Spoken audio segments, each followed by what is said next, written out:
500 kada linggo, Cora. Para sa proteksyon.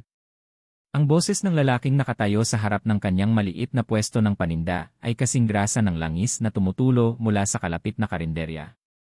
Tatlo sila, lahat ay may mga katawang tila masanay sa pagbubuhat ng gulo kaysa sa pagbubuhat ng bigas. Ang amoy ng pawis at mumurahing sigarilyo ay kumakapit sa maalinsangang hangin ng Divisoria, isang pamilyar na pabango ng panganib. Ngumiti si Cora, isang ngiting hindi umabot sa kanyang mga mata. Kuya, yung araw nga hindi pa nangangalahati, proteksyon na agad ang alok mo. Baka naman pwedeng kape muna. Itinuro niya ang termos na nakapatong sa isang kahon. Mainit-init pa. Ang leader ng grupo, isang lalaking may peklat sa kilay, ay hindi natawa. Huwag mo kaming daanin sa ganyan, Cora. Alam mo ang patakaran dito. Sa isang iglap, nawala ang ngiti sa mga labi ni Cora. Napalitan ito ng isang lamig na kayang magpabagal sa rumaragasang trapiko sa rekto. Itinayo niya ang kanyang dibdib, hindi nagpatinag sa titig ng mga lalaki. Alam ko rin ang patakaran ko, kuya. Ang perang pinaghirapan ko, sa nanay kong may sakit na pupunta, hindi sa bulsa ng mga nagpapanggap na siga-siga. Ang salitang siga-siga ay tumama na parang sampal. Humakbang pasulong ang lalaki, ang mga ugat sa leeg ay nagsisimulang lumitaw. Ano nang sabi mo? Ang sabi ko, dahan-dahang sabi ni Cora, ang bawat salita ay may bigat, umalis na kayo bago ko patawagin si Kapitan. O baka naman gusto niyong isumbong ko kayo sa mga asawa niyo na imbes na maghanap buhay, nandito kayo at nanginikil sa isang babaeng nag-iisa. Isang sandali ng katahimikan. Nagkatinginan ang tatlong lalaki. Alam ni Cora ang kahinaan nila, kilala niya ang mga pamilya nila. Ito ang kanyang teritoryo. Ang bawat sulok, bawat eskinita, bawat kwento ng mga tao rito ay alam niya. Ito ang kanyang armas. Tandaan mo to, Cora. Babalikan ka namin, banta ng leader, bago sila tumalikod na may bahid ng hiya sa kanilang mga mukha. Huminga ng malalim si Cora nang mawala na sila sa paningin. Naramdaman niya ang panginginig ng kanyang mga tuhod na kanina pa niya pinipigilan. Ang tapang ay isang maskara na isinusuot niya araw-araw, isang baluting kailangan niyang isuot para mabuhay. Nang hubarin niya ito, ang natitira ay isang 20 taong gulang na babae, pagod at nag-aalala. Inayos niya ang mga panindang damit na bahagyang nagusot. Hay, buhay! Pagkatapos ng ilang oras, nang medyo nakabenta na siya, maaga niyang isinara ang kanyang pwesto. Kailangan niyang makauwi. May mas mahalaga siyang kailangang asikasuhin kaysa sa mga anino ng Divisoria. Ang daan pa uwi ay isang pamilyar na sayaw sa gitna ng kaguluhan. Iwas sa mga naghahabulang bata, kaway sa mga kapwa tindera, ngiti sa mga suking bumabati. Pagdating niya sa maliit na eskinita kung saan nakatayo ang kanilang bahay, humina ang ingay ng palengke at napalitan ng tahimik na pag-asa. Ang bahay nila ay maliit, gawa sa pinagtagpi-tagping yero at kahoy, pero para kay Cora, ito ay isang palasyo. Dahil sa loob nito, naghihintay ang kanyang reyna. Nay! Nandito na po ako, mahinang tawag niya pagpasok. Mula sa isang lumang papagsasulok, isang mahinang ubo ang kanyang narinig. Anak, ang aga mo yata. Doon, nakahiga si Aling Mercedes, ang kanyang nanay Cedes. Ang buhok niyang may mga puti na ay nakatali sa isang gusot na panyo. Ang balat niya ay maputla at ang paghinga ay may kahirapan. Siya ang babaeng kumupop sa kanya mula nang matagpuan siyang sanggol na inabandona sa simbahan. Siya ang nag-iisang pamilya na kilala niya. Lumuhod si Cora sa tabi ng kanyang ina, at maingat na pinunasan ng bimpo ang noo nitong pinagpapawisan. Okay lang po, Nay. Medyo matumal ngayon. Kumusta po ang pakiramdam nyo? Uminom na po ba kayo ng gamot? Ang boses niyang kanina'y matigas at matapang ay naging malambing at puno ng pag-aalala. Anak. Huwag mo akong alalahanin, sabi ni Aling Cedes, pero isa na namang ubo ang kumawala sa kanyang dibdib. Naramdaman ni Cora ang pamilyar na kirot sa kanyang puso. Ang hika ni Aling Cedes ay lumalala. Ang mga gamot ay paubos na, at ang bayad sa upa ay malapit na namang dumating. Ngumiti siya para itago ang lahat ng iyon. Nag-uwi po ako ng paborito nyo, Nay. Sinigang na baboy. Teka, ipaghahanda ko po kayo. Habang naghahanda siya ng pagkain sa kanilang maliit na kusina, isang katok sa pinto ang pumukaw sa kanyang atensyon. Nagtaka siya. Sino naman ang bibisita sa kanila ng ganitong oras? Pagbukas niya ng pinto, isang lalaking hindi pamilyar ang kanyang nakita. Nakasuot ito ng plansadong-plansadong barong, makintab ang sapatos, at may dalang isang itim na briefcase. Tila siya naligaw mula sa Makati at napadpad sa kanilang eskinita. Magandang hapon po.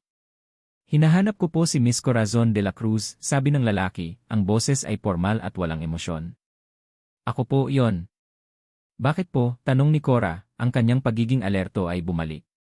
Hindi sumagot ang lalaki. Sa halip, binuksan nito ang briefcase at kinuha ang isang sobre. Hindi ito ordinaryong sobre. Kulay cream ito, makapalang papel, at may nakaukit na gintong selyo sa likod, isang eleganteng letrang E. Pinabibigay po ng Valderrama Law Firm, sabi ng lalaki, at iniabot sa kanya ang sobre. Nag-aalangan man ay kinuha ito ni Cora. Malamig ang papel sa kanyang palad. Ano po to? May atraso po ba ako? Lahat po ng detalye ay nasa sulat. Kailangan niyo pong pumunta sa opisina bukas na bukas. Mahalaga po ito. Pagkasabi niyon, tumalikod na ang lalaki at naglakad paalis, iniwan si Cora na tulala, hawak-hawak ang misteryosong sobre. Isinara niya ang pinto at sinandal ang likod dito. Valderrama? Ang pangalan ay parang dayuhan sa kanyang dila. Wala siyang kilalang Valderrama. Binuksan niya ang sobre. Sa loob ay isang formal na liham, nakalimbag sa parehong mamahaling papel. Hindi niya gaanong naintindihan ang mga salitang legal, pero malinaw ang mensahe. Pinapupunta siya sa isang address sa Makati bukas, alas 10 ng umaga, para sa isang highly confidential and urgent matter. Gabi na, ngunit hindi dinalaw ng antok si Cora. Tapos nang kumain at natutulog na ng mahimbing si Aling Cedes, ang paghinga ay mas kalmado na salamat sa gamot. Nakaupo si Cora sa sahig, sa liwanag ng isang maliit na bombilya, at paulit-ulit na tinititigan ang sulat. Ano ito? Isang scam? Baka isa itong modus para makuha ang kakarampot nilang pera. O mas malala pa, baka may kinalaman ito sa mga komprador na pinagkakautangan niya ng paninda. Baka idemanda na siya. Paano na si Nanay Cedes? Saan sila pupulutin? Ang tapang na ipinakita niya kaninang umaga ay parang bulang naglaho. Ang natira ay purong takot. Isang takot na gumagapang sa kanyang dibdib, malamig at mabigat. Pinakatitigan niya ang pangalang Valderrama. May kung anong kirot, isang pamilyar na sakit na hindi niya maintindihan, ang dumaan sa kanyang puso. Napayuko siya at napahawak sa kanyang ulo. Kailangan niyang pumunta. Hindi dahil sa kuryosidad. Hindi dahil sa utos ng sulat. Kailangan niyang pumunta dahil sa takot. Takot na baka ang anumang lihim na nasa loob ng sobreng ito ay may kapangyarihang sirain ang maliit at tahimik na mundong binuo niya para sa kanyang ina. Bukas, haharapin niya ang hindi kilala. Mag-isa. Para kay Nanay Cedes. Para sa kanila. Kinabukasan, ang araw ay sumikat na may dalang kakaibang bigat. Isinuot ni Cora ang pinakamaganda niyang damit, isang kupas na maong na pantalon at isang puting blouse na minsan lang niya gamitin, para lang sa mga espesyal na okasyon tulad ng Pasko o Bagong Taon. Pinag-ipunan niya ito. Ngayon, habang suot niya ito papunta sa isang lugar na hindi niya mawari, pakiramdam niya ay para itong isang kasuotang hindi para sa kanya. Ang biyahe papuntang Makati ay parang pagtawid sa ibang bansa. Bawat metro na inilalayo ng sinasakyan niyang jeep mula sa Divisoria, tila ba napapalitan ang hangin. Ang maingay at magulong pamilyaridad ng kanyang mundo ay dahan-dahang napalitan ng isang malamig at tahimik na kaayusan. Ang mga gusali ay nagsitaasan na parang mga higanteng salamin, kinakain ang kalangitan. Ang mga taong naglalakad ay may ibang klase ng pagmamadali, tahimik, desidido, at lahat ay tila mayayaman. Naramdaman ni Cora ang unti-unting pag-atras ng kanyang loob. Mahigpit ang hawak niya sa strap ng kanyang lumanang bag, sa loob nito ay ang sobreng kulay cream. Para siyang isang isdang inilagay sa aquarium ng mga pating.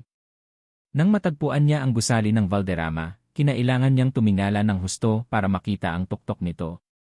Huminga siya ng malalim bago pumasok sa umiikot na salaming pinto.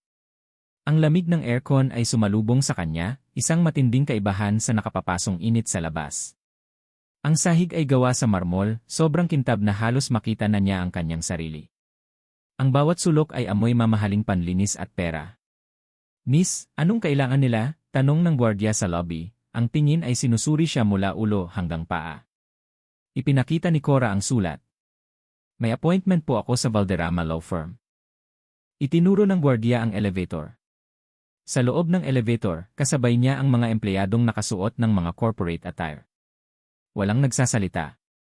Tanging ang mahinang tunog lang ng elevator ang maririnig.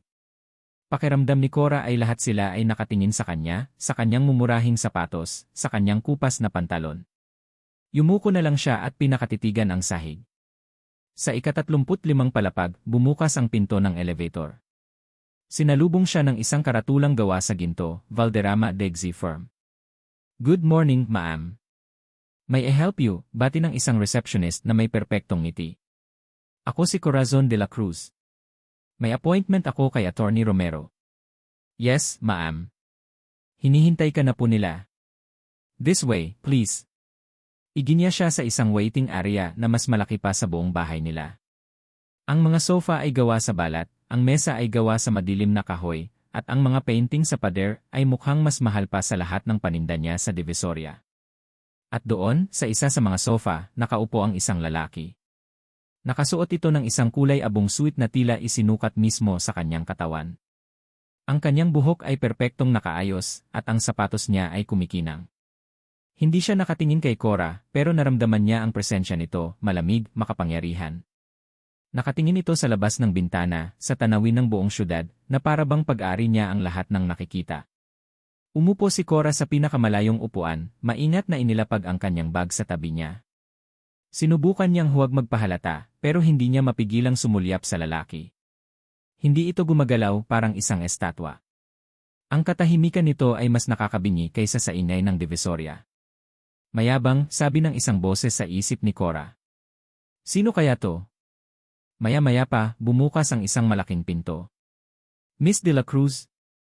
Attorney Romero will see you now." Tumayo si Cora. Habang naglalakad siya papasok, naramdaman niyang lumingon ang lalaki. Isang mabilis na sulyap lang iyon, pero sapat na para maramdaman ni Cora ang matalim na pagsusuri sa kanyang mga mata. Mula sa kanyang murang sapatos hanggang sa kanyang simpleng blouse. Pagkatapos ay ibinalik nito ang tingin sa bintana, na para bang isa lang siyang dumi na dumaan. Naramdaman ni Cora ang pag-init ng kanyang pisngi. Inis at hiya ang naghalo sa kanyang dibdib.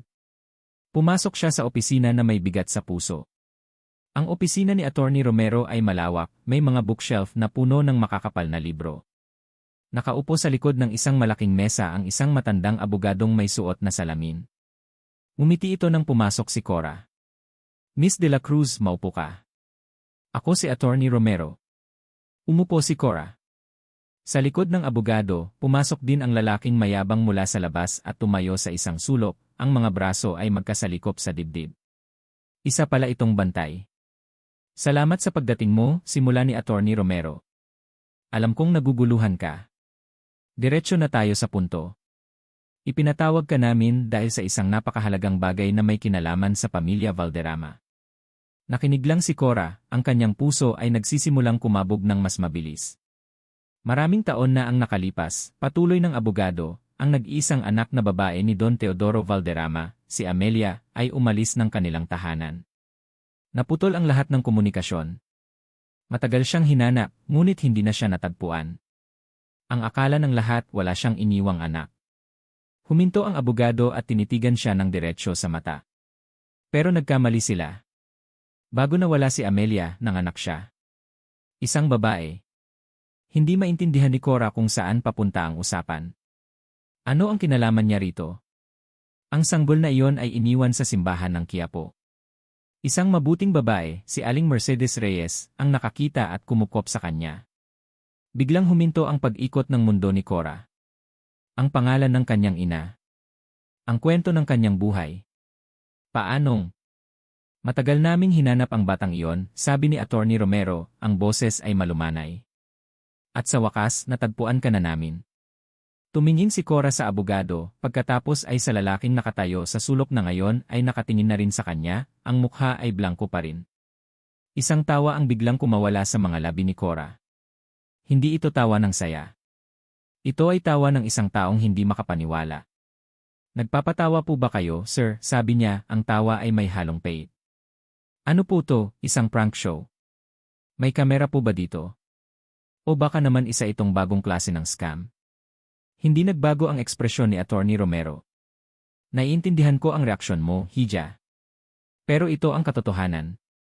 Ikaw ang nawawalang apo ni Don Teodoro Valderrama. Ang pangalan mo ay hindi lang Corazon de la Cruz.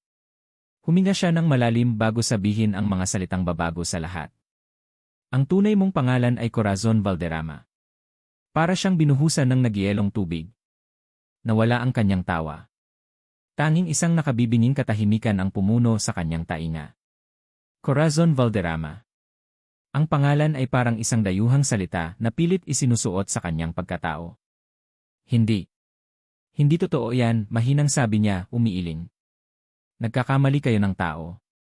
Kalmadong binuksan ni Attorney Romero ang isang folder sa kanyang mesa. Inilabas niya ang isang luma at medyo naninilaw na dokumento. Ito ang birth certificate mo. Nakapangalan kay Amelia Valderrama bilang ina. Inilapit niya ito kay Cora. Nakita niya ang pangalan ng ina at sa ilalim ang pangalan niya. Pagkatapos may isa pa siyang inilabas. Isang litrato. At ito, sabi ng abogado, si Amelia ang iyong ina. Nanginginig ang mga kamay ni Cora nang kunin niya ang litrato.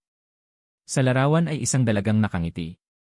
Ang kanyang buhok ay mahaba at alon-alon, katulad ng sa kanya. Ang hugis ng kanyang mukha, ang kanyang mga mata para siyang nakatingin sa isang mas masaya at mas magandang bersyon ng sarili niya sa salamin.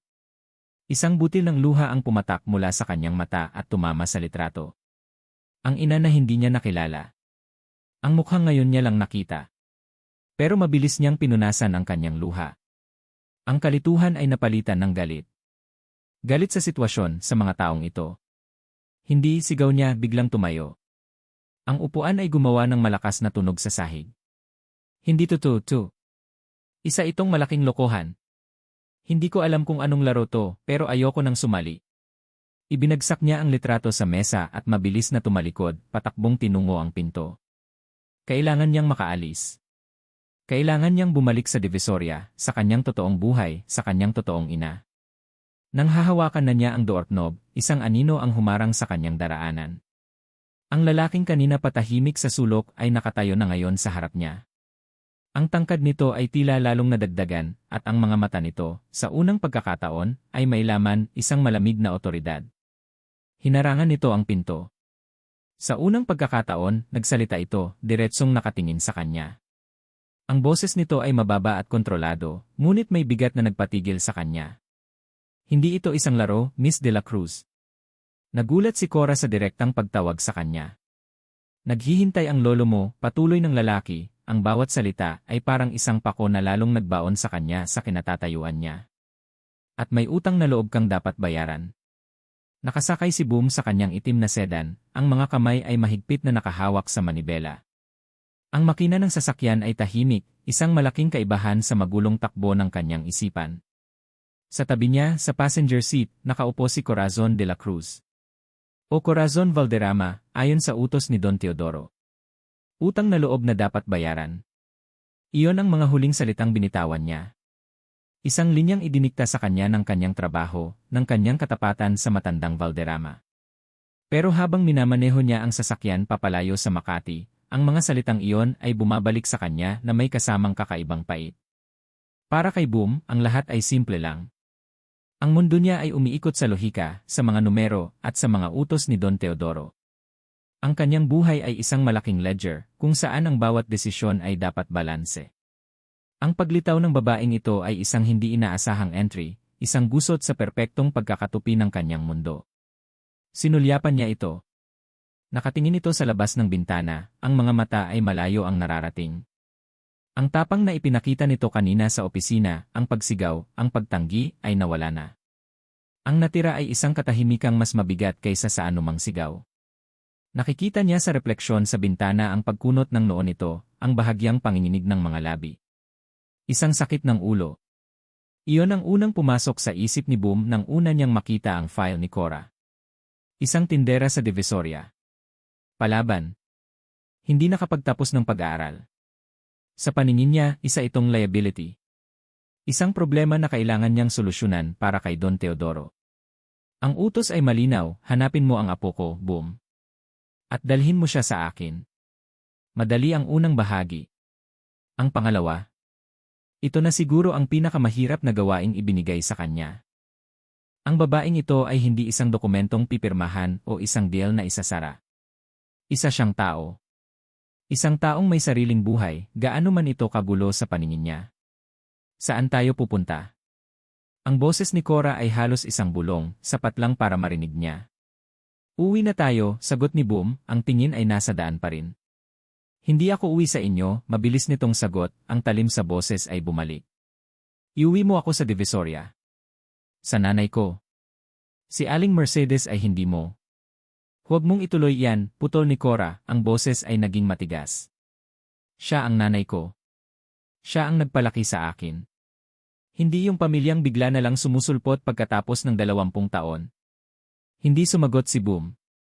Naramdaman niya ang init ng galit nito, isang damdaming matagal na niyang ibinaon sa sarili. Para sa kanya, ang emosyon ay isang kahinaan. Isang distraction. Kailangan mong makita si Don Teodoro. Pagkatapos, pwede ka nang umuwi kung gusto mo, sabi niya, isang maliit na kasinungalingan para lang tumahimik ito. Alam niyang hindi ganoon kadali. Nang marating nila ang dulo ng highway at pumasok sa mga kalye ng Maynila, nagsimulang magbago ang paligid. Ang mga nagtataasang gusali ay napalitan ng mga busbusing gusali. Ang maluluwag na kalsada ay naging masisikip na daan. Ang katahimikan ay sinira ng mga busina ng jeep, ng sigaw ng mga nagtitinda, ng malakas na tugtugin. Nakarating sila sa Divisoria.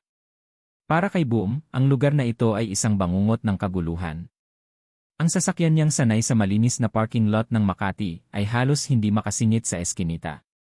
Ang amoy ng pinaghalong basura at pagkain ay dumikit sa loob ng kanyang kotse. Napangiwi siya. Paano nakatira ang isang Valderrama sa ganitong lugar? Dito na lang, sabi ni Cora. Ipinark ni Boom ang sasakyan sa isang tabi. Bago pa siya makapagsalita, bumaba na si Cora at mabilis na naglakad. Walang nagawa si Boom kundi ang sumunod. Paglabas niya ng kotse, agad siyang pinagtinginan. Ang kanyang suit, ang kanyang mamahaling sapatos, ay parang isang sign na nagsasabing, hindi ako taga rito. Sinundan niya si Cora sa masisikip na daan. Nakita niya kung paano ito batiin ng mga tao. Cora, napasyal ka. Uy, ang ganda ng blouse natin ah. May ngiti at paggalang sa bawat bati. Dito, hindi siya isang liability. Dito, siya ay kabilang. Huminto sila sa harap ng isang maliit na bahay na gawa sa yero. Pumasok si Cora. Sumunod si Boom, yumuko para hindi mauntog ang ulo sa mababang hamba ng pinto. At doon, nakita niya ito. Sa isang sulok, nakahiga ang isang matandang babae. Mahina ito at mukhang may sakit. At si Cora, ang babaeng sumigaw at nagwala kanina sa opisina, ay lumuhod sa tabi nito. Hinaplos nito ang buhok ng matanda, inayos ang kumot, at nagsalita sa isang boses na puno ng lambing at pag-aalaga na hindi niya inakalang kaya nitong gawin. Nay, nandito na po ako. Kumain na po ba kayo? Naramdaman ni Boom ang isang bagay na hindi pamilyar sa kanyang dibdib. Pagtataka. Respeto. Biglang may pumasok na 3 lalaki sa bahay nang walang paalam. Ang mga ito ang tipo ng tao na iniiwasan ni Boom sa Makati. Mga mukhang walang magawang matino. Cora, magandang araw, sabi ng leader, ang tingin ay may pagnanasa sa pera. Mukhang may bisita kang mayaman na. Baka naman pwede nang magbayad ng utang mo sa amin. Tumayo si Cora, ang lambing sa kanyang mukha ay napalitan ng tapang. Wala akong utang sa inyo. Umalis na kayo. Aba, matapang ka pa rin. Humakbang palapit ang lalaki. Akmang hahakbang na si Boom para harangin ito. Ang kanyang training ay nagsasabing kailangan niyang protektahan ang asset ng Valderrama. Pero bago pa man siya makakilos, nagsalita na si Cora. Manong Berto, sabi ni Cora, ang boses ay kalmado pero may diin. Ang asawa mo, si Aling Nena, kumusta na? Sabi niya sa akin kahapon, kailangan niya ng pambili ng gamot sa puso.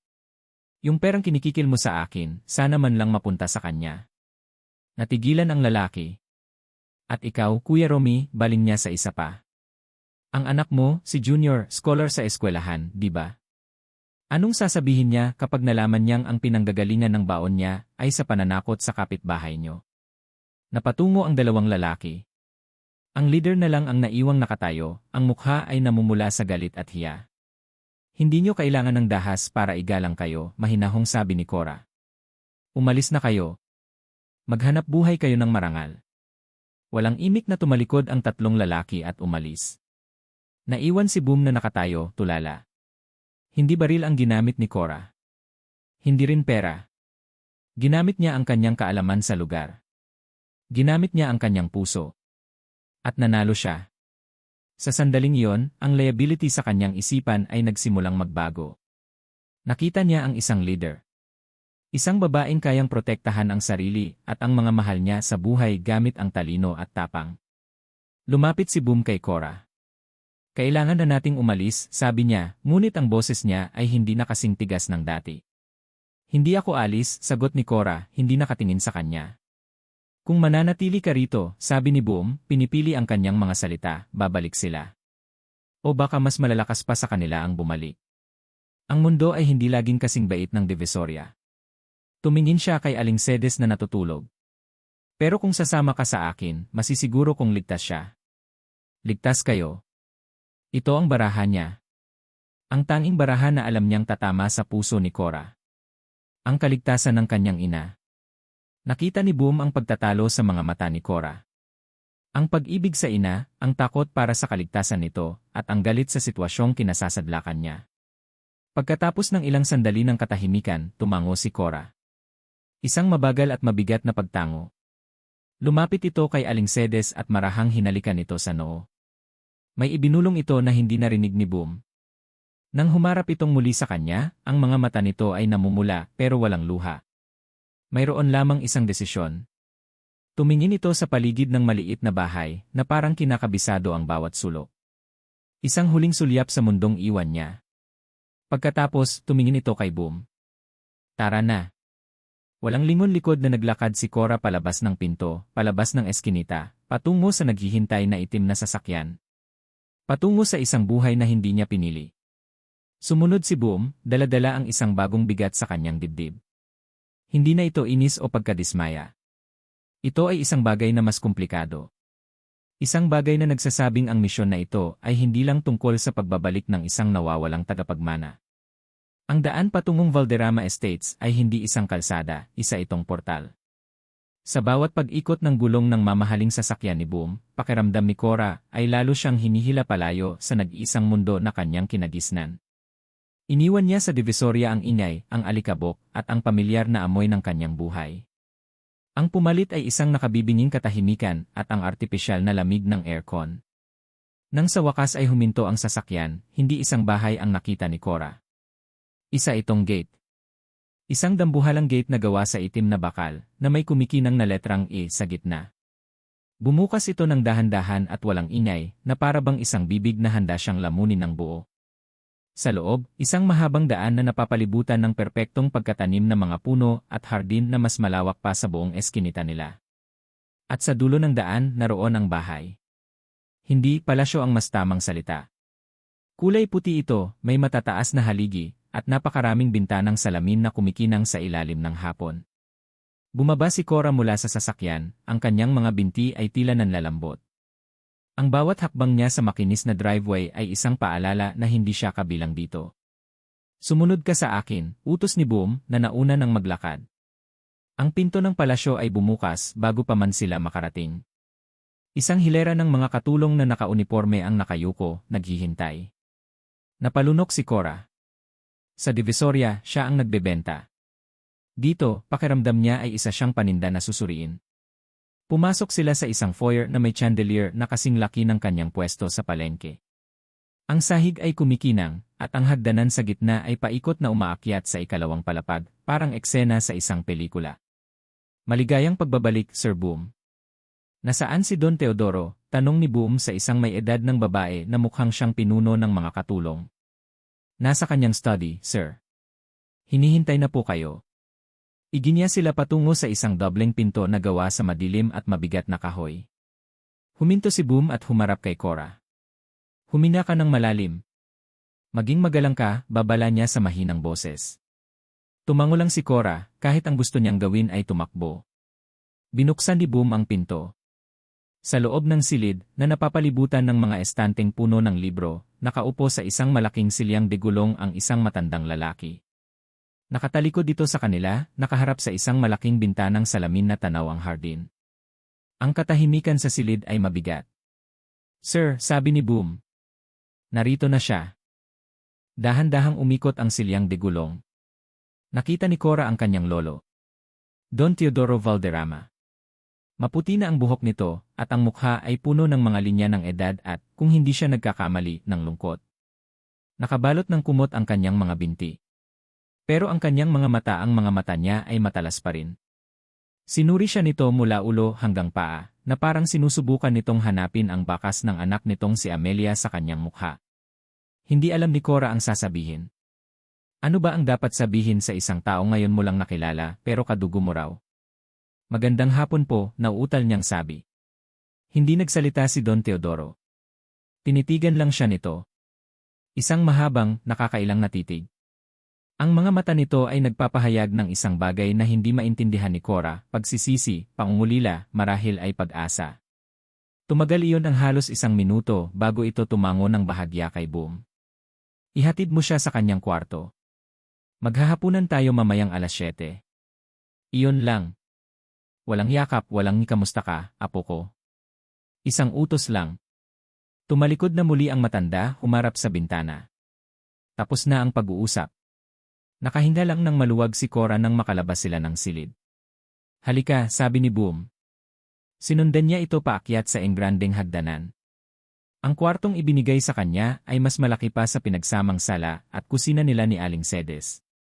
Mayroon itong sariling banyo na may bathtub. Ang kama ay napakalaki at malambot na may 4 na haligi. Mayroon ding walk-in closet na puno na ng mga bagong damit, sapatos, at bag. Lahat ng iyan ay para sa'yo, sabi ni Boom, nakatayo sa may pinto. Magbihis ka para sa hapunan. May kakatok na lang dito para tawagin ka. Pagkasabi noon, isinara na niya ang pinto, iniwan si Cora na mag-isa sa gitna ng karangyaan. Nilibot niya ang tingin sa kwarto. Hinawakan niya ang malambot na kumot, ang makinis na kahoy ng aparador, ang malamig na salamin ng bintana.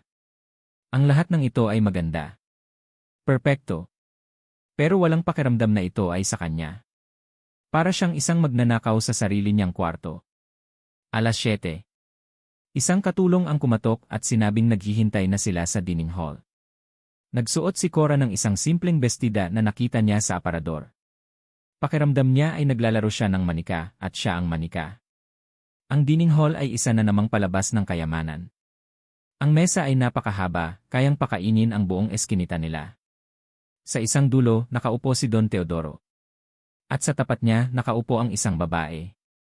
Maganda ito sa isang paraan na tila perpektong inukit. Ang kanyang buhok ay itim at tuwid, ang kanyang damit ay elegante, at ang kanyang mga alahas ay kumikinang.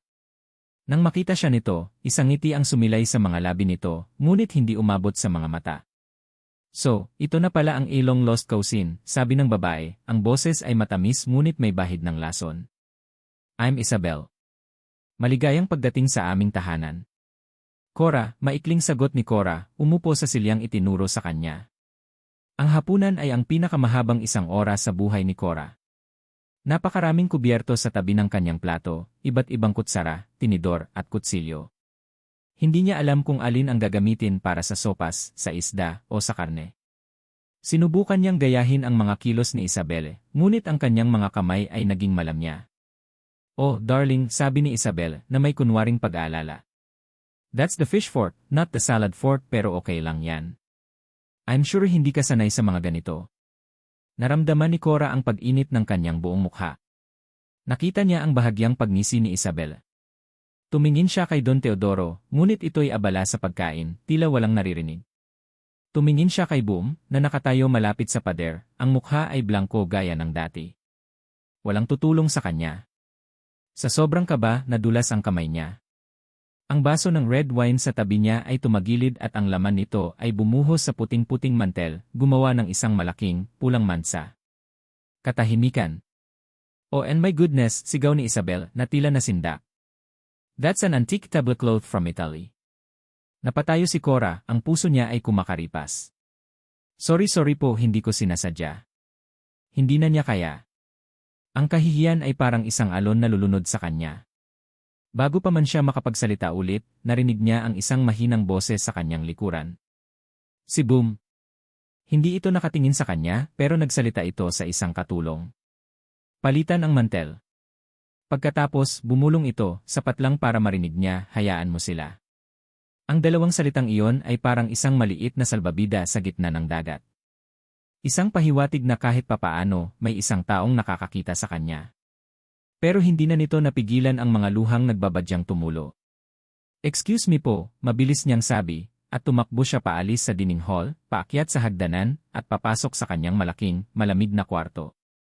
Isinara niya ang pinto at sumandal dito.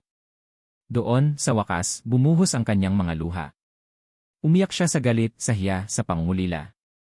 Tinawagan niya ang kanyang lumang cellphone, ang tanging bagay na dala niya mula sa dati niyang buhay. Nay, sabi niya, sinusubukang kontrolin ang kanyang boses. Anak! Kamusta ka dyan? Okay ka lang ba? Tanong ni Aling Cedes, ang boses ay puno ng pag-aalala. Okay lang po, Nay. Maayos po lahat, pagsisinungaling niya, habang ang mga luha ay patuloy na dumadaloy sa kanyang pisngi. Mabait po sila. Maganda po dito. Mabuti naman, anak. Mag-iingat ka lagi, ha? Opo, Nay. Mahal na mahal po kita. Mahal din kita, anak. Pagkababa niya ng telepono, ang katahimikan ng kwarto ay lalong naging mabigat. Lumapit siya sa isang malaking salamin. Tinitigan niya ang kanyang refleksyon, isang babaeng nakasuot ng magandang damit, pero may mga matang puno ng kalungkutan. Sino ka? Tanong niya sa sarili. Ikaw ba si Cora ng Divisoria? O ikaw si Corazon Valderrama? Hindi niya alam ang sagot. Ang tanging alam niya, sa unang gabi niya sa palasyong ito, pakiramdam niya ay mas nag-iisa siya kaysa dati. Gawin mo siyang isang Valderrama. Ang utos ni Don Teodoro ay simple, ngunit ang pagpapatupad nito ay kasing hirap ng pagtutuwid sa isang baluktot na bakal. Para kay Boom, ang mga sumunod na araw ay naging isang serye ng mga pagsubok sa kanyang pasensya. Ang kanyang bagong trabaho, turuan si Cora. Turuan siyang maglakad na hindi parang naghahabulan sa eskinita. Turuan siyang kumain gamit ang tamang kubyertos. Turuan siyang magsalita ng walang mga ekspresyon ng Divisoria. Ang unang araw ng kanilang training ay isang purong kalamidad. Ang balikat mo, iatras mo. Ang baba, itaas mo ng bahagya. Maglakad ka na parang may hawak kang libro sa ulo, utos ni Boom, habang pinapanood niya si Cora na maglakad-lakad sa malawak na library. Sinunod ni Cora, pero ang bawat hakbang niya ay may halong sarkasmo. Ganito ba, sir? Baka gusto niyong maglagay talaga tayo ng libro para mas kapanipaniwala. Hindi pinansin ni Boom ang pambabara nito. Ulitin mo. Inulit ni Cora. At inulit. At inulit pa. Sa ika-10 ulit, aksidente, siyang natapilok at bumagsak diretsyo sa mga braso ni Boom na mabilis na sumalo sa kanya. Isang sandali. Ang mundo nila ay biglang lumiit. Amoy ni Cora, isang pinaghalong mamahaling sabon mula sa Valderrama Estates, at isang bakas ng pawis mula sa kanyang pagkatao, ay pumasok sa ilong ni Boom. Ang mga mata niya ay nakatitig sa mga mata nito, at sa unang pagkakataon, hindi galit o takot ang nakita niya, kundi isang bagay na mas malalim. Pagkalito. Mabilis na itinayo ni Boom si Cora, at humakbang siya paatras. Inayos niya ang kanyang damit, pakiramdam ay mas nagusot ang loob niya kaysa sa kanyang suot. Mag-ingat ka, sabi niya, ang boses ay mas garalgal kaysa sa kanyang inaasahan. Ang mga araw ay lumipas na puno ng ganitong mga tensyon. Mga bangayan sa umaga, mga nakakailang nakatahimikan sa gabi. Pero sa gitna ng lahat ng iyon, may unti-unting nagbabago sa paningin ni Boom. Sa likod ng matalas na dila at palaban na postura ni Cora, nakikita niya ang isang matalinong isipan. Mabilis itong matuto kapag gusto niya. At sa ilalim ng lahat ng iyon, nakikita niya ang isang pusong madaling masaktan.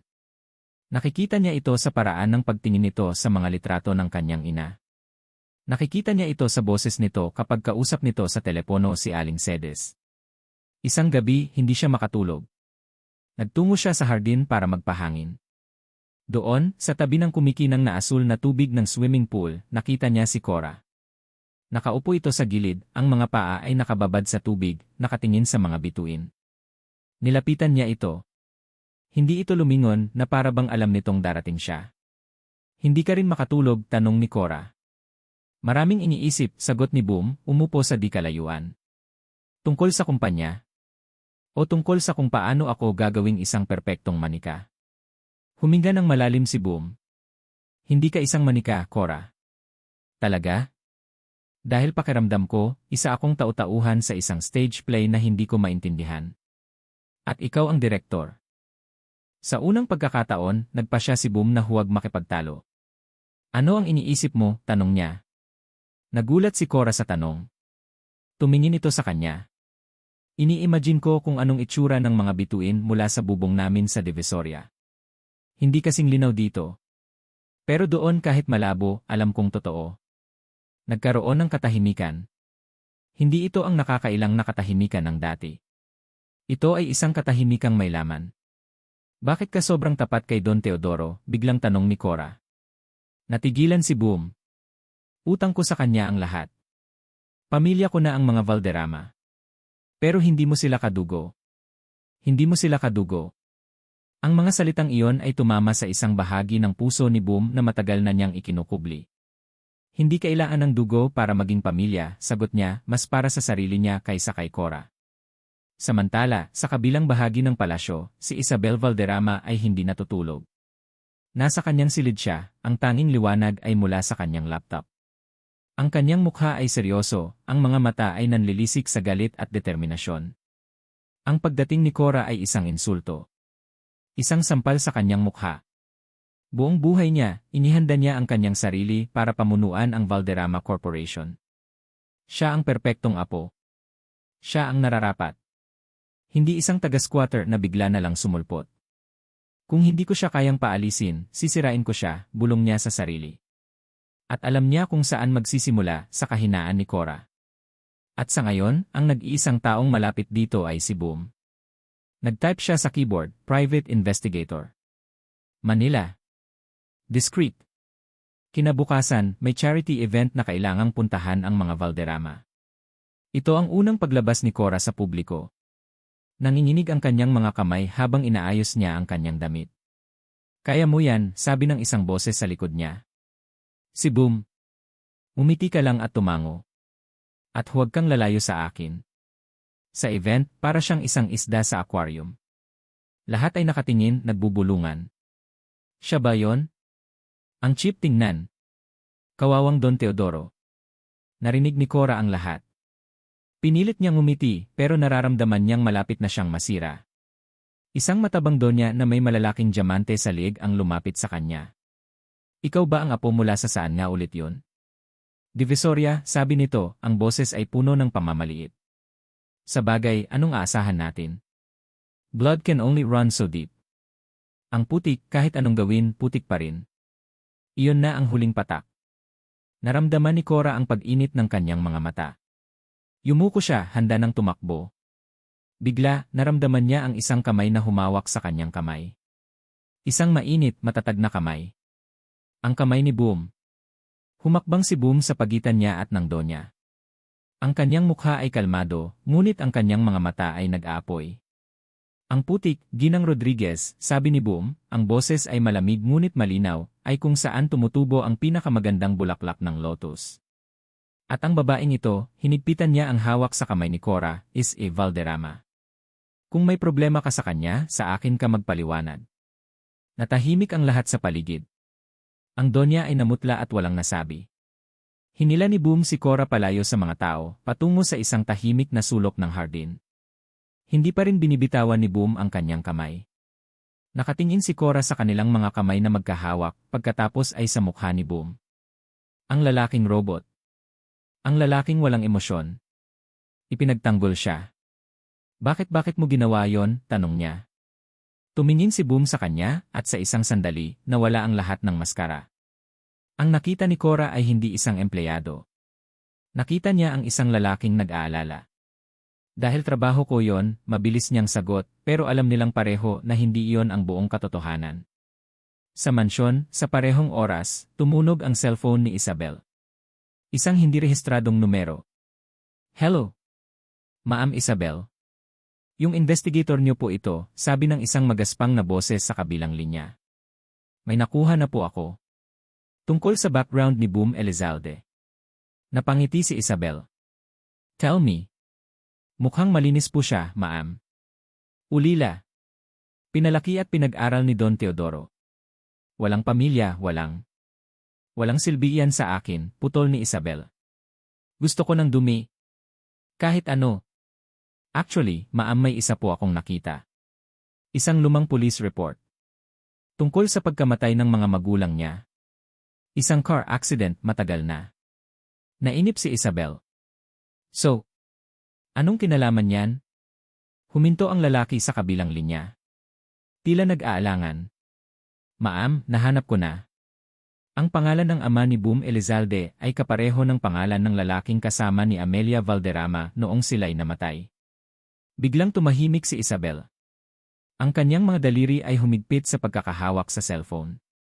Isang mabagal, malamig at matagumpay na ngiti ang gumuhit sa kanyang mga labi. Bingo! Ang gabi ng party ay dumating na parang isang panaginip. Isang engranding pagtitipon ang inihanda sa Valderrama Estates para opisyal na ipakilala si Cora sa alta sosyedad. Ang buong mansyon ay kumikinang sa ilaw ng mga dambuhalang chandelier at libo-libong maliliit na ilaw sa hardin. Ang hangin ay puno ng amoy ng mamahaling pabango at tunog ng isang string quartet na tumutugtog ng musikang klasikal. Nakatayo si Cora sa harap ng salamin sa kanyang silid, halos hindi makilala ang sarili. Suot niya ang isang simpleng navy blue na gown na si Boom mismo ang pumili para sa kanya. Ang buhok niya ay nakaayos sa isang eleganteng buwan at ang kanyang mukha ay may bahagyang makeup. Maganda siya. Sa unang pagkakataon mula nang tumuntong siya sa lugar na ito, naramdaman niyang maganda siya. May kumatok sa pinto. Si Boom. Nakatayo ito roon, suot ang isang itim na tuksedo. Ang pormalidad nito ay nandoon pa rin, ngunit may kakaiba sa kanyang mga mata ngayong gabi. Isang klase ng init. Handa ka na? Tanong niya. Tumango si Cora, kahit ang puso niya ay kumakaripas sa kaba. Inilahad ni Boom ang kanyang braso. Huwag kang mag-alala. Nandito lang ako sa tabi mo.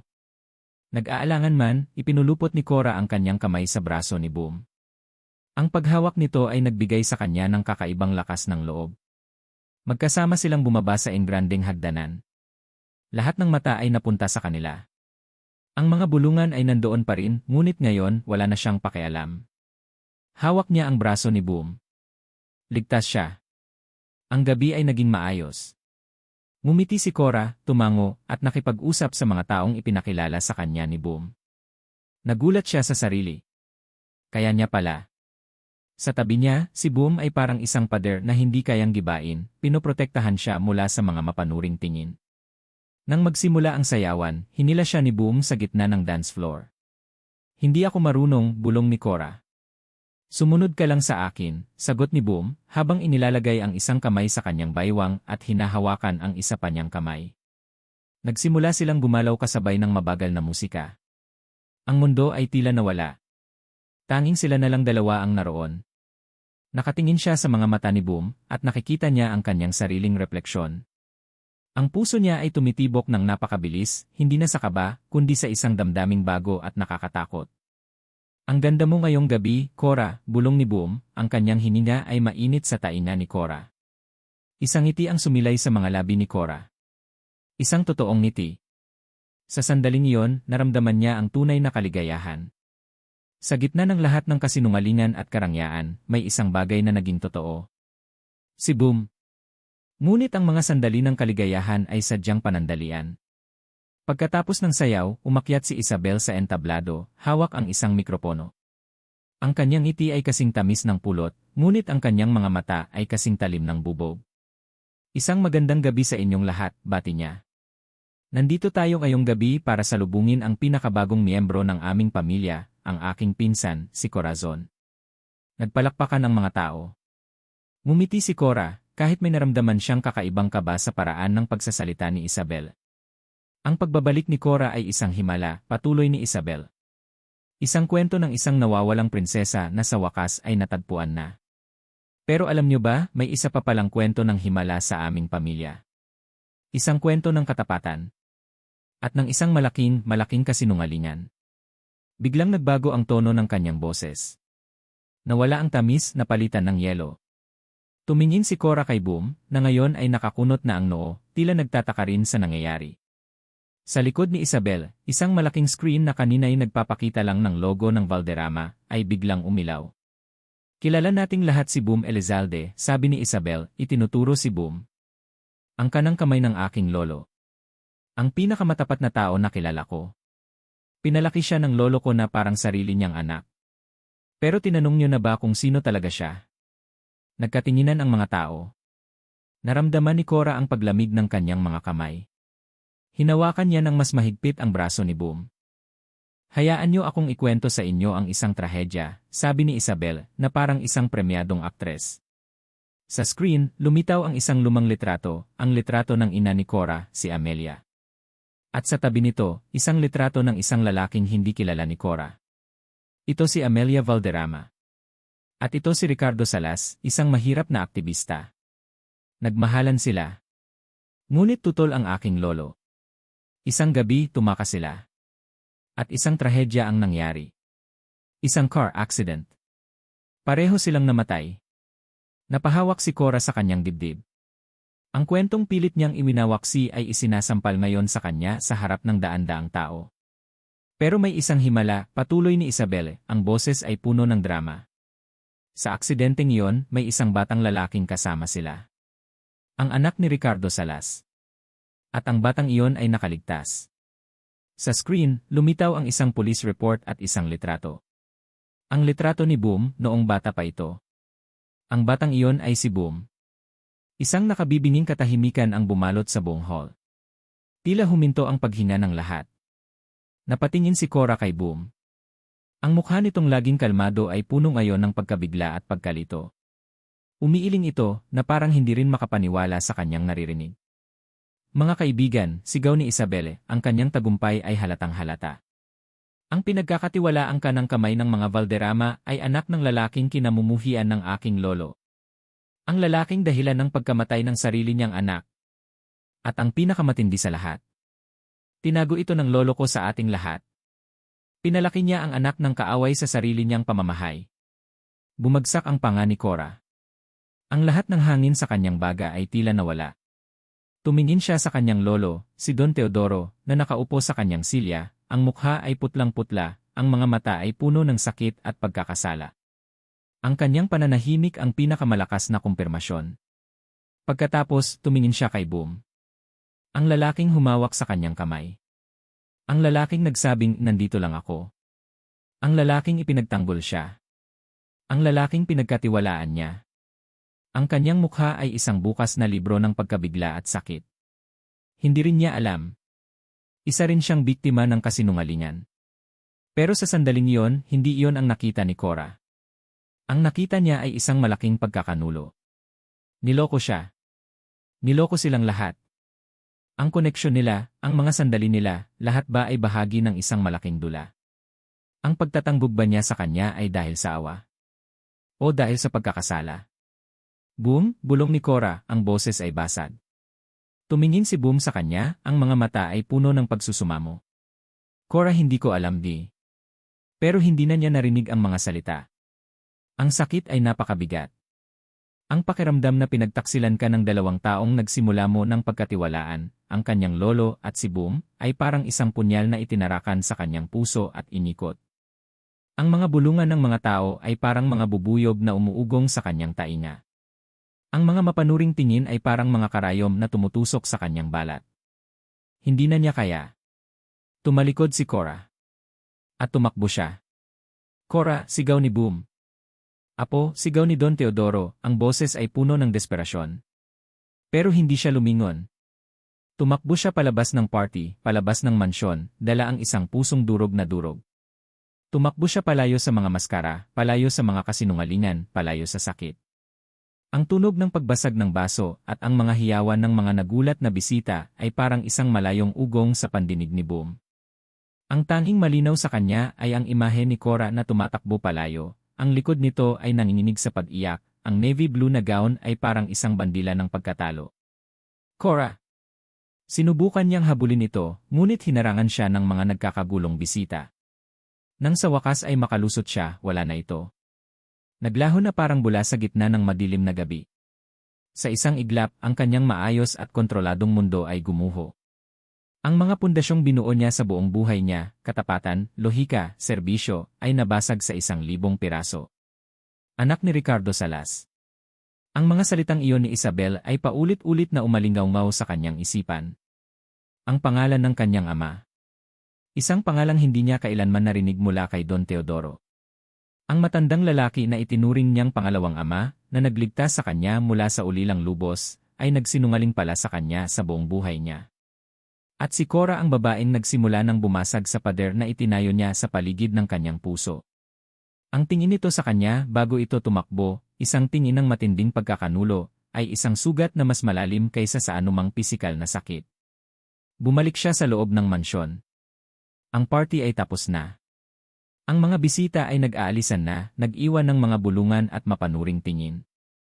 Nakita niya si Don Teodoro, napapalibutan ng mga katulong. Ang matanda ay nakayukyok sa kanyang wheelchair, ang paghinga ay mabigat. Hanapin mo siya, Bumni. Utal ng matanda, ang boses ay basag. Hanapin mo ang apo ko, eh. Biglang bumagsak ang ulo ni Don Teodoro. Lolo, sigaw ni Isabelle, ang pagkukunwari ay napalitan ng tunay na takot. Tumawag kayo ng ambulansya, sigaw ni Boom. Ang mga sumunod na oras ay isang malabong pagkakasunod-sunod ng mga tunog ng sirena, puting pader ng ospital, at amoy ng antiseptic. Si Don Teodoro ay na-stroke. Stable na ito, sabi ng mga doktor, ngunit kritikal ang kalagayan. Naiwan si Boom sa labas ng isi, nakaupo sa isang malamig na upuan. Dumating si Isabelle, ang mga mata ay namumugto.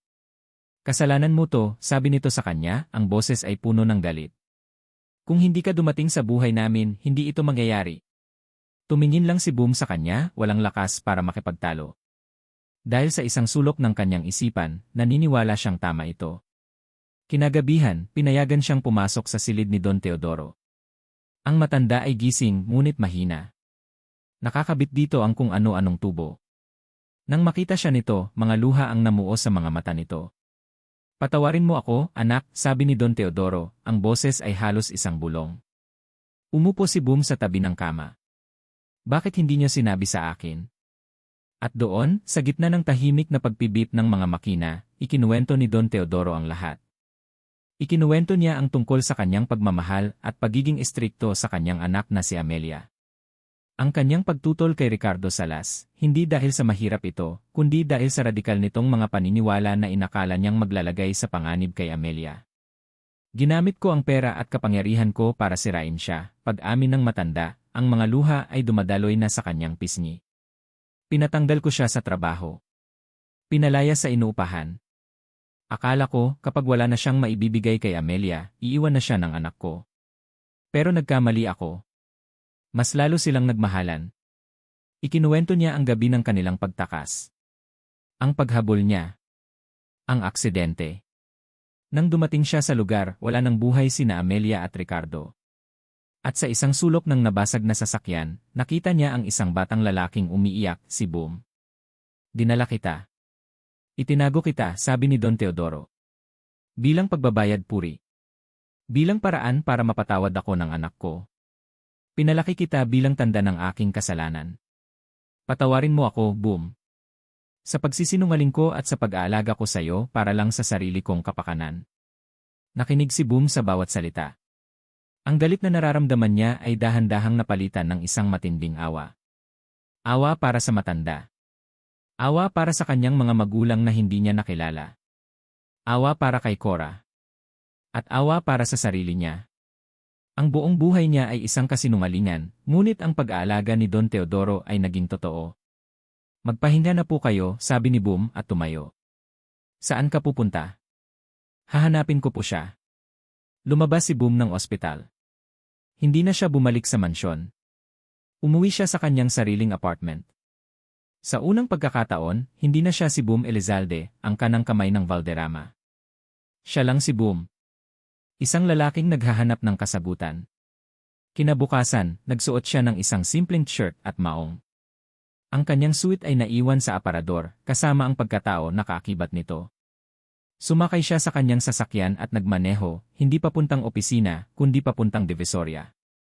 Ang lugar ay ganoon pa rin, maingay, magulo, puno ng buhay. Ngunit ngayon, iba na ang tingin niya rito. Hindi na ito isang lugar ng kaguluhan, kundi isang lugar ng katotohanan. Ito ang mundo ni Cora. Nagsimula siyang maghanap. Nagtanong-tanong siya sa mga tindera, sa mga kargador, sa mga naglalako. Nakita niyo ba si Cora? Ang mga sagot ay pare-pareho. Isang iling. Isang kibit balikat. Isang mapanuring tingin. Para sa kanila, isa siyang tagalabas. Isang dayuhan. Naramdaman niya kung gaano siya kaiba sa mundo ni Cora. Naramdaman niya ang pader sa pagitan nila. Halos buong araw siyang nagpaikot-ikot, walang nangyari. Napagod siya at naupo sa isang bangketa, ang kanyang mamahaling sapatos ay puno na ng alikabok. Pakiramdam niya ay susuko na siya. Pagkatapos naisip niya, may isang tao. May isang taong mas nakakakilala kay Cora kaysa kanino man. Muli siyang naglakad, tinunton ang pamilyar na eskinita. Kumatok siya sa pinto ng maliit na bahay na gawa sa yero. Bumukas ang pinto. Si Aling Seds. Mas mukha itong malusog ngayon, ngunit ang mga mata nito ay puno ng kalungkutan. Tinitigan siya nito, walang galit, walang paghuhusga. Tanging pag-aalala. Alam mo ba kung nasaan siya? Tanong ni Boom, ang kanyang boses ay pagod at puno ng pagsusumamo. Umiling si Aling Seds. Umalis siya. Hindi niya sinabi kung saan siya pupunta. Ang sabi lang niya, kailangan niyang mag-isip. Kailangan niyang hanapin ang sarili niya. Naramdaman ni Boom ang pagbagsak ng kanyang puso. Pero sabi ni Aling Sedes na tila may naalala. Pumasok ito sa loob at bumalik na may hawak na isang maliit, gusot na piraso ng papel. Hindi ko alam kung nasaan siya ngayon. Pero ito ang lugar kung saan siya pumupunta kapag nasasaktan siya. Kapag kailangan niyang mapag-isa. Iniabot nito ang papel kay Boom. Nanginginig ang mga kamay ni Boom nang kunin niya ito. Nakasulat dito ang isang address. Our Lady of the Sea Chapel, San Juan, Batangas. Tumingin si Boom kay Aling Sedes, isang tingin ng pasasalamat.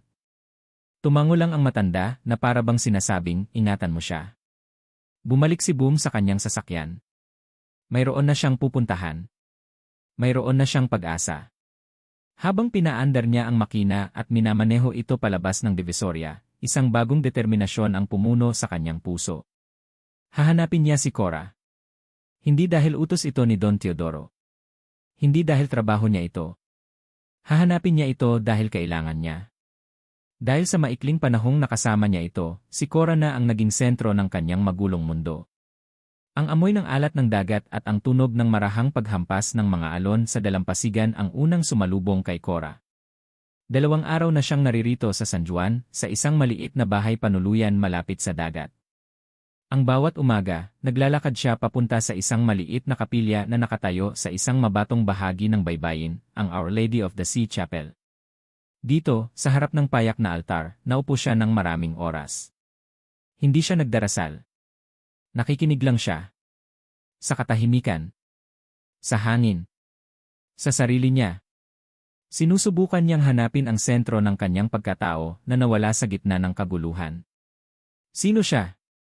Siya ba ang galit na dulot ng kasinungalingan? Siya ba ang sakit ng pagkakanulo? O siya pa rin ba si Cora, ang palaban na tindera mula sa Divisoria, na ang tanging pangarap ay ang kaligayahan ng kanyang ina? Sa 3 araw, habang nakaupo siya sa isang malaking bato sa labas ng kapilya, nakatanaw sa walang katapusang abot tanaw ng dagat, isang anino ang tumabon sa kanya. Hindi na siya nagulat. Sa kaibuturan ng kanyang puso, alam niyang darating ito. Cora. Ang boses ni Boom ay pagod, ngunit malinaw. Dahan-dahan siyang lumingon. Nakatayo ito roon, hindi suot ang kanyang karaniwang suit, kundi isang simpleng shirt at maong. Ang buhok nito ay bahagyang magulo dahil sa hangin. Ang mga mata nito ay puno ng mga emosyon na hindi niya pa nakikita dati, pagsisisi, pag-aalala, at isang bagay na mas malalim. Paano mo ako nahanap? Tanong ni Cora, ang boses ay kalmado. Ang galit niya ay napalitan na ng isang pagod na pagtanggap. Si Aling Sedes, sagot ni Boom. Sabi niya, dito ka raw pumupunta kapag nasasaktan ka. Umupo si Boom sa buhangin, hindi masyadong malapit, binibigyan siya ng espasyo. Pareho silang nakatingin sa dagat. Patawad, sabi ni Boom. Patawad kung naging bahagi ako ng kasinungalingan. Cora, maniwala ka, hindi ko alam. Nalaman ko lang ang lahat noong gabing iyon. Hindi sumagot si Cora. Galit ka ba? Tanong ni Boom. Umiling si Cora. Hindi na ako galit. Pagod na ako. Tumingin siya kay Boom, diresto sa mga mata nito. Ang sakit lang, Boom. Akala ko sa gitna ng lahat ng pagkukunwari, totoo ka. Yung mga sandaling ipinagtanggol mo ako, yung paghawak mo sa kamay ko akala ko totoo. Pero baka awa lang pala yon. Awa dahil alam mong pareho tayong biktima ng nakaraan.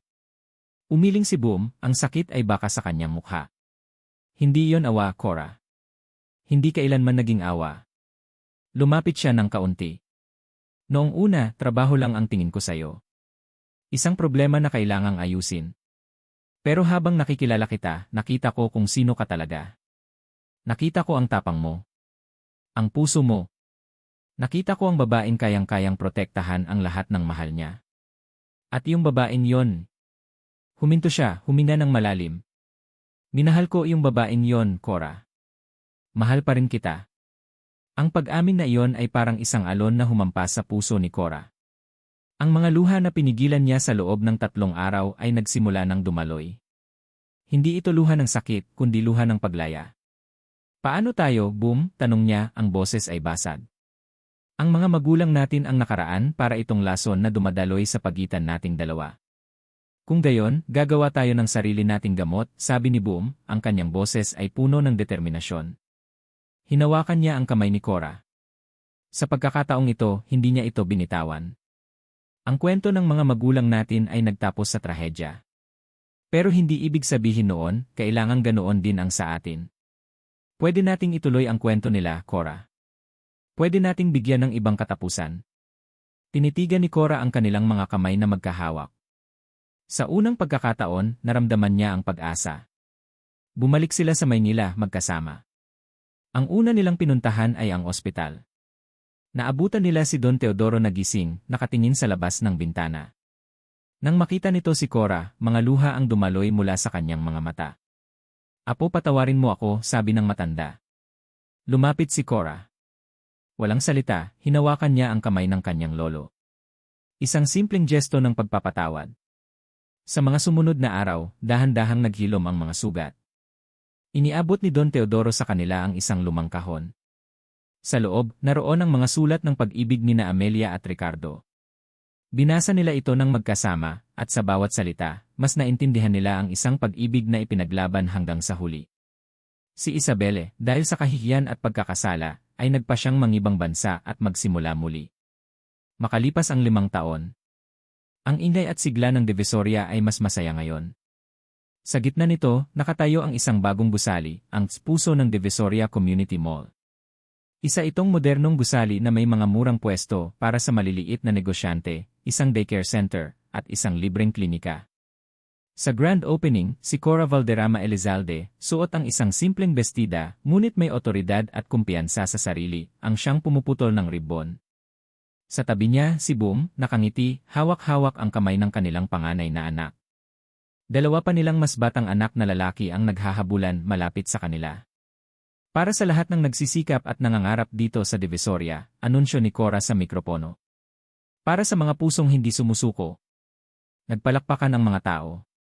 Sa isang tabi, nakaupo sa kanyang wheelchair si Don Teodoro. Mas matanda na, mas mahina, ngunit sa kanyang mga mata ay may isang kapayapaan at kaligayahang hindi pa nakikita dati. Pinapanood niya ang kanyang mga apong sa tuhod na tumatakbo at tumatawa. Lumapit si Cora sa kanya kasama ang 3 bata. Lolo, say hi po, sabi niya sa kanyang mga anak.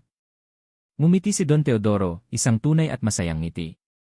Hinaplos niya ang ulo ng kanyang mga apo. Nilibot niya ang kanyang tingin mula sa kanyang mga apo, kay Cora at Boom na masayang magkahawak kamay, hanggang sa gusaling itinayo para sa mga tao. Natanto niya sa wakas. Ang tunay na yaman ng mga Valderrama ay hindi ang mga korporasyon o ang mga mansyon. Ito pala. Ang pagmamahal na kayang magpatawad. Ang pamilyang binuo mula sa sakit.